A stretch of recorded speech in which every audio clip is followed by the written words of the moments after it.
This is ACGC Connect, brought to you by the Alberta Council for Global Cooperation.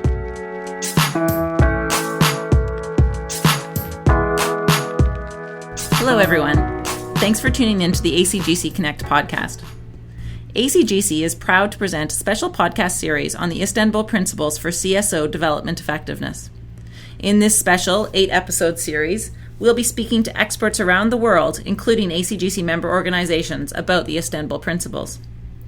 Each episode will examine one of the 8 principles individually in order to better understand their importance, the challenges each principle presents, and how the principles are being implemented by CSOs in Canada and around the world.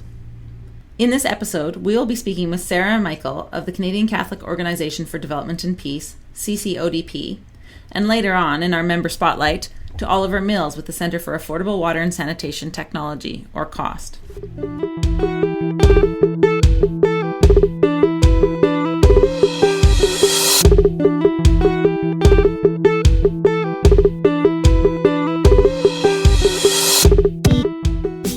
To begin with, I'm going to provide a very brief overview of the Istanbul Principles. In September 2010, the Open Forum Global Assembly took place in Istanbul. The Open Forum for Civil Society Organization Development Effectiveness was an effort to engage CSOs worldwide to engage in a global and fully participatory process towards defining and introducing a framework of mutually shared development effectiveness principles. The aim of the Assembly was to build a consensus on commonly accepted principles to improve their development effectiveness and on minimum standards in the creation of an enabling environment where CSOs can fully apply and strengthen their specific roles in development. The stated main objective of the Assembly was to present an initial draft framework on CSO development effectiveness. The Assembly developed a series of 8 principles, now known of course as the Istanbul Principles, to guide the work and practices of civil society organizations in both peaceful and conflict situations, in different areas of work from grassroots to policy advocacy, and in a continuum from humanitarian emergencies to long-term development. The Istanbul Principles have been acknowledged by the international development community, individual governments, and other stakeholders. In December 2011, the 4th High-Level Forum on Aid Effectiveness resulted in the Busan Partnership for Effective Development Cooperation, which states, quote, "We will encourage CSOs to implement practices that strengthen their accountability and their contribution to development effectiveness, guided by the Istanbul Principles and the International Framework for CSO Development Effectiveness," end quote. The 4th High-Level Forum on Aid Effectiveness, held in December 2011 in Busan, South Korea, was a landmark event where civil society participated in negotiations on norms to guide new directions for international development cooperation. This engagement was on an equal basis with partner governments and donors, a unique experience in global multilateral meetings. The High-Level Forum concluded with the agreement on the new Global Partnership for Effective Development Cooperation, for which an operational framework has just been finalized in a multi-stakeholder negotiation process that culminated in Paris at the end of June 2012. For civil society, the Busan Outcome Agreement entailed mixed results and compromise. One important gain was the acknowledgement by donors and partner governments of the International Framework for CSO Development Effectiveness and the Istanbul Principles within, as a reference on best CSO practices and the conditions required from governments and donors. Governments and donors committed to implement an enabling environment consistent with international human rights norms for CSOs to be effective actors in development. As the Istanbul Principles are still relatively new, many are still learning about them and beginning to put them into practice. It is our hope that this podcast series will help illuminate the principles and provide some examples of how this important work is happening. In brief, the 8 Istanbul Principles are as follows. Number 1, respect and promote human rights and social justice. Number 2, embody gender equality and equity while promoting women and girls' rights. Number 3, focus on people's empowerment, democratic ownership, and participation. Number 4, promote environmental sustainability. Number 5, practice transparency and accountability. Number 6, pursue equitable partnerships and solidarity. Number 7, create and share knowledge and commit to mutual learning. Number 8, commit to realizing positive sustainable change.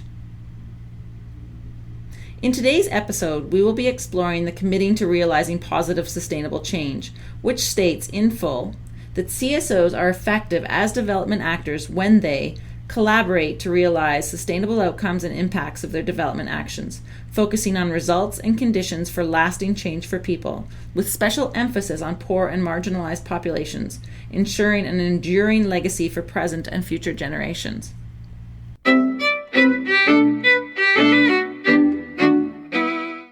My name is Sara Michael, and I work as an animator for the Alberta region for an organization called Development and Peace.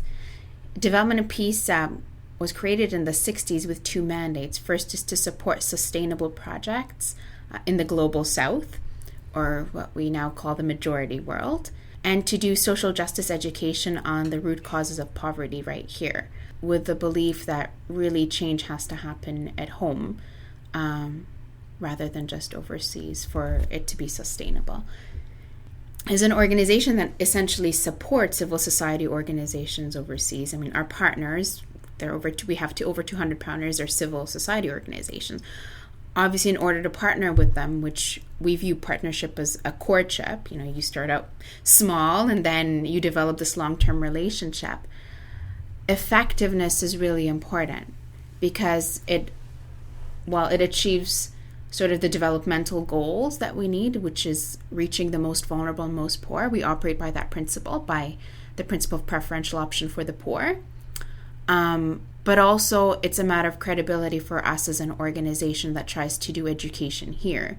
So it's both the authenticity of the process and results, and to really achieve the goals of the affected populations, but also credibility as an organization, which is really important. So part of what we invited you here to do is to talk about Principle 8, which is committing to realizing positive sustainable change. Why is it important that emphasis on positive sustainable change be included in the 8 Istanbul Principles? I think it's extremely important from one point of view, and that is effectiveness. Oftentimes we measure effectiveness by the authenticity and the health of the process. And actually that's now a drive, really making sure that the process of development is healthy and not just achieving, quantifiable or even qualitative indicators or goals. And, the health of the process is, application of best practices, good operations, which is, I feel, mostly embodied in the first 7 principles, if I can interpret them that way. So I would say there are no healthy outcomes without healthy process. However, I think also effectiveness is also measured in the impacts of this process. You can have a very healthy process. You can mainstream gender, you can mainstream your conflict views, but you can have ineffective, irrelevant, and unsustainable outcomes. So I think it's really important to say, okay, the goal is sustainable positive change because it keeps you focused on the outcome as well. And I think the 8th principle really refers to the importance of that. It's almost, in the business world, what we call a results-based view. And it's still, I think, important in the CSO world, which in many ways has tendencies to operate like a business. I think it also challenges the missions and programs of civil society organizations. What are their objectives? How are they achieved? What constitutes positive change? Who defines positive change? Positive according to who? For who? And what is sustainability? This way it forces them to look not only at short-term but long-term impacts, to take into consideration the context and the needs of the people they're working with, and to account for their definitions of positive, sustainable change, and to in fact design programs with them and not for them, if you take that into account. So that's why I think it's really important. And what does positive, sustainable change mean to you? To me, well, as somebody who's loves and has studied history, I think it's extremely important when you're assessing positive, sustainable change to take into account history, current context, capacities, and desires of the people affected. Again, programming with them and not for them. I feel it's essentially the participation of the people who can define positive and who would thus ensure sustainability. It's such a simple concept. It's like if they don't have buy-in, there will be no follow-through. So positive sustainable change primarily includes participation. I think it's really important to take a holistic view of change. Realizing, for example, that efforts in water and sanitation will definitely have impacts on like family and kinship structures, on social structures that may either be positive or negative, and has nothing to do with water and sanitation. But that needs to be taken into account when you're looking at positive sustainable change. It's not, okay, there's so many wells, there's so much more people with access to water. But then what? So taking that larger context into the consideration in the process planning and objectives. I think it's also really important to realize that change is long-term, it's not short-term. And ultimately, I would say sustainability, if I'm just going to focus on sustainability, means independence. The goal is for the community to take ownership of these projects. So CSOs are, I would say, merely catalysts and not primary agents. So you're sort of teasing out the capacities, asking them what they need to do, how you can serve best. To say that you've been in a particular country with a particular project for 30, 40 years to me does not at all indicate sustainability. So I would say, eventual independence and ownership of a particular project, that defines sustainability. Why is addressing the root causes of poverty essential to sustainable development?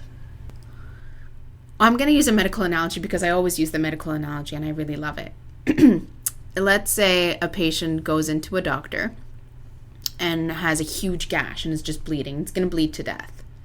And the doctor just bandages it up. That's essentially like development without addressing the root causes of poverty is.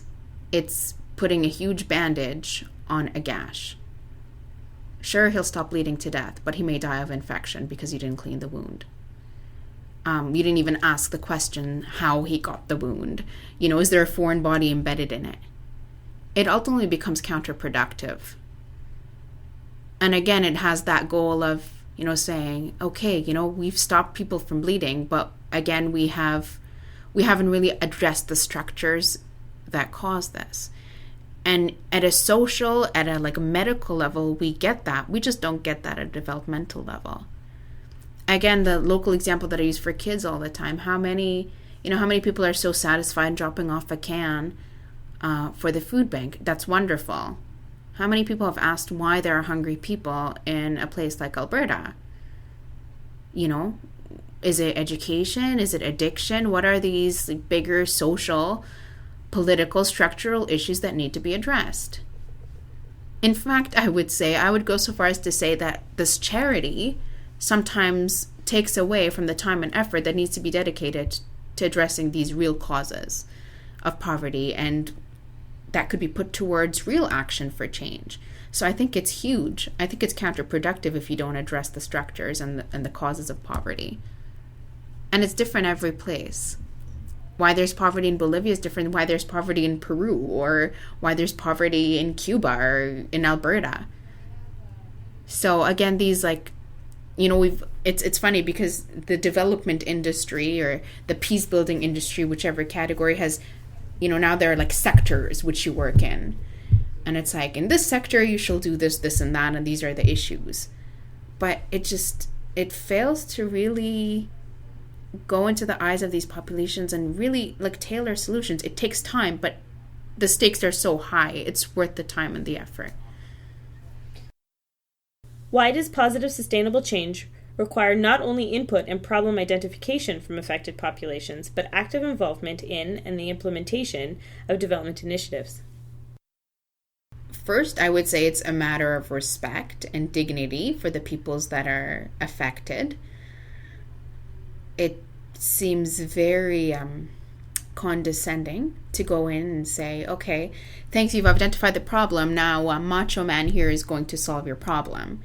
And I think a lot of times that is the intent. It's let us, the more fortunate, the more capable, the more able, solve something for you. And that's essentially disempowering, essentially disrespectful. So I would say, out of just a matter of respect and a matter of valuing human dignity and the capacities and the strengths of the local population, you need to involve them throughout the whole process. Second of all, and I think more pertinent to the term sustainable, how is in spirit or even in practice is an affected population supposed to take ownership and continue on a particular project or program or path if they aren't involved in it? So from a practical, but I would also even say like an ideological and moral point of view, it's really important to have their participation. Plus, and actually another very practical thing is that they can respond to these contextual changes very differently and very promptly. I may not see the ramifications of changing a particular system of government or increased citizen participation on youth or women and family dynamics. They may see that, and thus they may be able to alter the programming or mitigate some of its negative effects. As I was reflecting on this, I remembered my background was in my academic background, and a bit of professional background was in peace and conflict. And there are wonderful tools there for civil society organizations to use to measure, to evaluate, their impact beyond just their particular project. And one in particular, which really, like 7 years later, I still remember this wonderful tool in the peace and conflict world. It's called the Peace and Conflict Impact Assessment. And it's to say how one development project may have either positive or negative impacts, unintended impacts on the social, economic, political environment. So I think these things exist, and I think that thinking is already there. I don't think it's been as tapped into as much as needs be. But it's just to say it's very hopeful to know that there's research and there's practice and there are organizations that are applying these more holistic approaches to development. So yes, so it's very exciting what's happening. Great. Well, thank you for taking the time to chat with me. Thank you.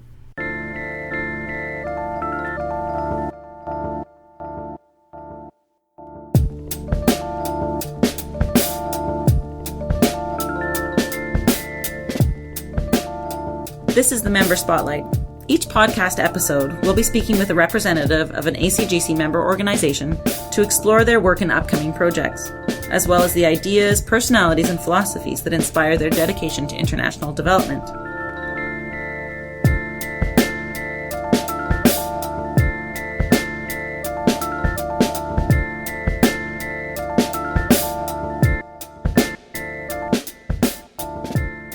Today we are speaking with Oliver Mills from the Centre for Affordable Water and Sanitation Technology, also known as CAWST. Thank you for taking the time to speak to us today, Oliver. What is the Centre for Affordable Water and Sanitation Technology? So CAWST is a non-profit organization that focuses primarily on education and training for organizations and individuals who work with vulnerable populations in developing countries.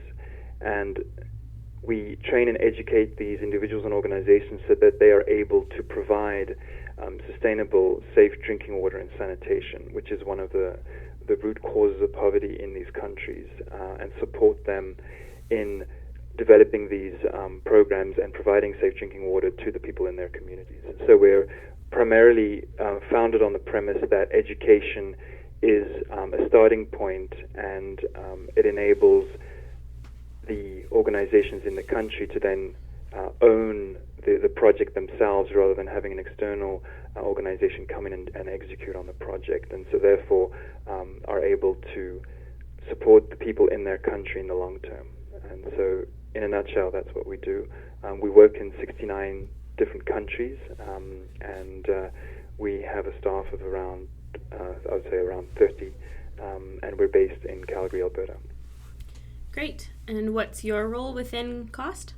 So my role with CAWST, the Centre for Affordable Water Sanitation Technology, is the Director of Communications, and so my focus is to support the other departments and teams to deliver more effectively their services by increasing our profile here in Canada and internationally, as well as supporting them in developing the tools to deliver their training and education more effectively for example, leveraging the use of online tools and other forms of educational tools, as well as engage our general supporters in supporting CAWST in our work.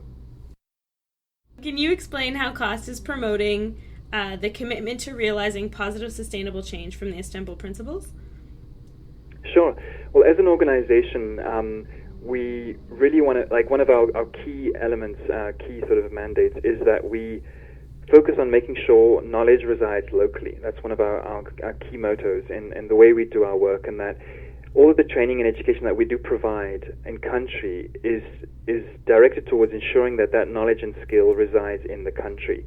And for us, that's fundamental in ensuring that people can use that knowledge and share that knowledge locally, and making sure that even after the support or any sort of the development efforts from any external sort of interventions can be sustained within the community at large, or even just within the households of the people that we're working with. And so the way we do our education and training is focused on very, very simple tools, educational tools.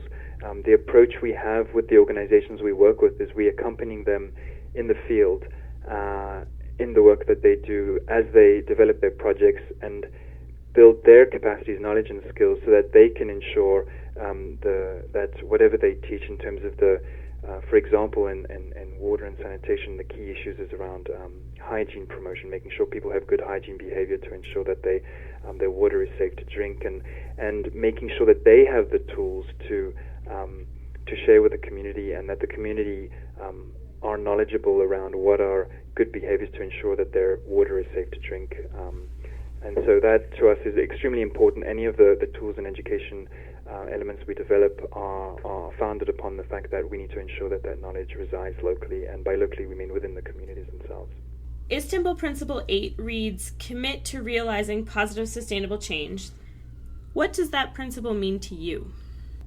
I think the conditions for lasting change for people is when the people who we're working with are fundamentally involved in that change. And so in terms of the approaches in supporting sort of the development approaches that we see that either we do directly or that the organizations we work with do, it is ensuring that they have ownership of the change that is happening, and that they are directing the change, and that it's not the other way around in terms of the external supporter who's directing the change. And for example, when you look at a community and we're discussing the issues of safe drinking water, there's many different ways that you can do that, in terms of you could identify, for example, a gap and acknowledge, well, there's no safe drinking water here, let's put in a well, and then move on from there. And that could arguably be a good approach, but in terms of lasting change, we see it as first educating the people themselves in acknowledging that gap. Do they see that gap? What do they need to have in terms of knowledge and skills to, first of all,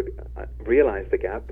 And then what can they do about it? And how can they direct the decision-making around filling that gap? So, first of all, do they understand the gap, the issue around safe drinking water and how it affects the health in their community?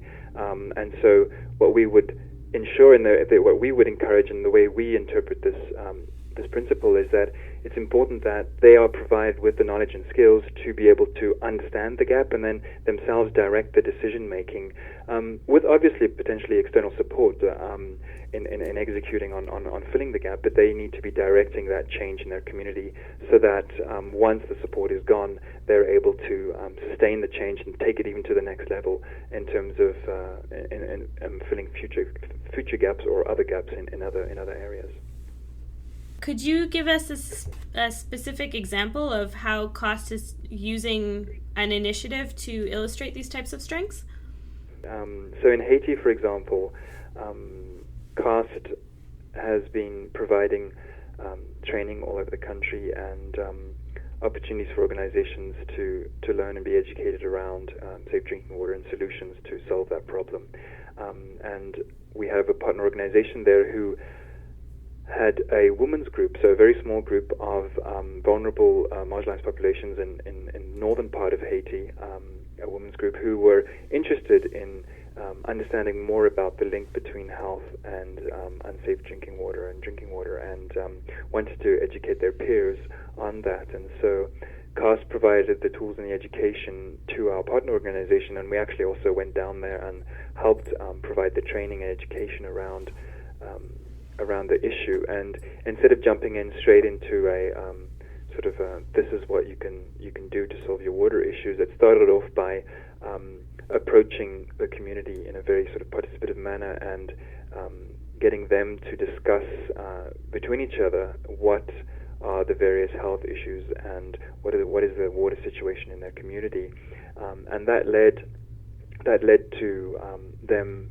acknowledging the gap between the link between unsafe drinking water and health, and actually started their own project and sought funding elsewhere and started actually building safe drinking water filters, which allowed them to then treat the drinking water. And what would you say are the major challenges that this initiative faces, and how are you dealing with them? Sure. I guess the main issue probably with this one is there are technical components around some of the solutions, and so we can certainly ensure sort of positive change in the short term. It's ensuring that we continue to provide sort of go a little bit deeper in the education and providing a bit more skills to have the community completely independent and owning the solution in terms of the troubleshooting and some of the technical issues that could arise with solving the water problems. So I guess the challenge would be to continue to provide some support in the short term to ensure that there's enough depth of knowledge and there's enough ownership of the solutions and at least the troubleshooting skills in terms of being able to maintain some of the filters that they've installed and that they're using at the household. And so obviously there's that piece that needs to be that will require some more input and support in the area. Yeah. The other challenge is, I guess, these communities have many other issues, obviously, and it's obviously overwhelming for particularly marginalized populations to try and solve all of the challenges, and they're often marginalized populations are particularly sensitive to change, and so they might suddenly be able to be displaced, and sort of their social conditions could break down because suddenly there's no more jobs in that area and they have to start moving, and so the social sort of groups get broken down, and that would certainly affect some of the community knowledge that has been instilled in that area. So those are certainly external factors that could influence the longer term sustainability of it, as most marginalized populations are very sensitive to change. Great. And within CAWST, what sorts of efforts have been made to mainstream these best practices into all of the initiatives of the organization? Well, one important, I guess, we've really, when we did look at the Istanbul Principles and saw alignment really on all of them, and particularly on this one to commit to realizing positive sustainable change, is we've never followed the more sort of I'm going to say traditional approach, but we saw a gap in the sector around safe drinking water and realized that we needed something different as an organization, and one that focuses on education and training at the grassroots level, ensuring that knowledge and skills reside locally.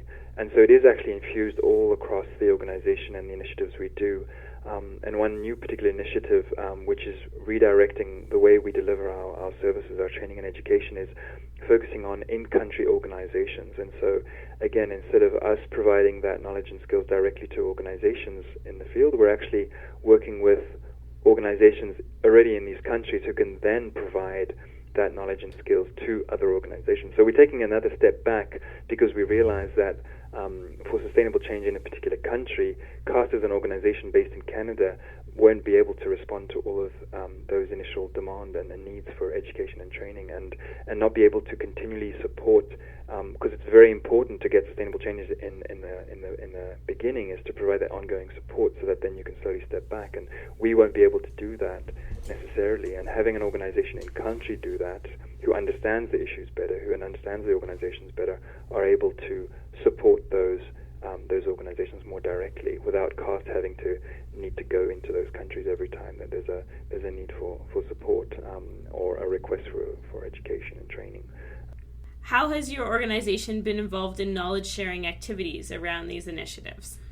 I guess a key component of CAWST's work, and which also is a underlying driving force of what we do, is the fact that all of our materials and even the CAWST model, the way we actually provide, do our development work, is all really open, what we call open content, and we really do not restrict the use of any of the education materials and the knowledge. And one of the taglines we use is making water knowledge common knowledge, and so it's not about trying to control the learning environment around understanding the link between water and health for these communities. We provide all of our education materials free of charge and open content, and so that anyone is able to take them, adapt them to their particular case, and use them and educate others with it. And we have found that to be very successful in spreading some of the knowledge, and some would argue that it dilutes the education, but we argue that it actually spreads and broadens the access to knowledge. That was Oliver Mills from the Center for Affordable Water and Sanitation Technology.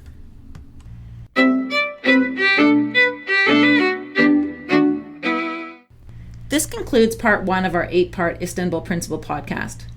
In part 2, we will be exploring the 5th Istanbul Principle on transparency and accountability, with interviews from Hans Zomer of Dochas in Ireland and with the Executive Director of Oxfam Canada, Robert Fox.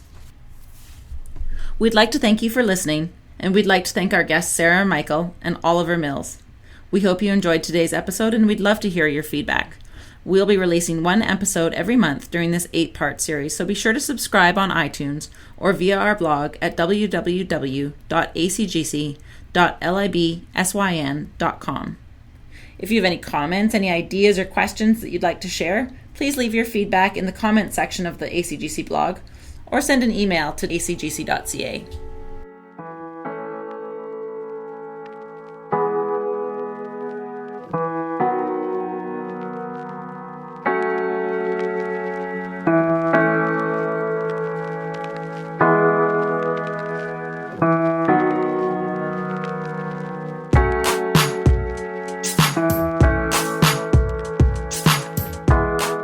This is ACGC Connect, brought to you by the Alberta Council for Global Cooperation.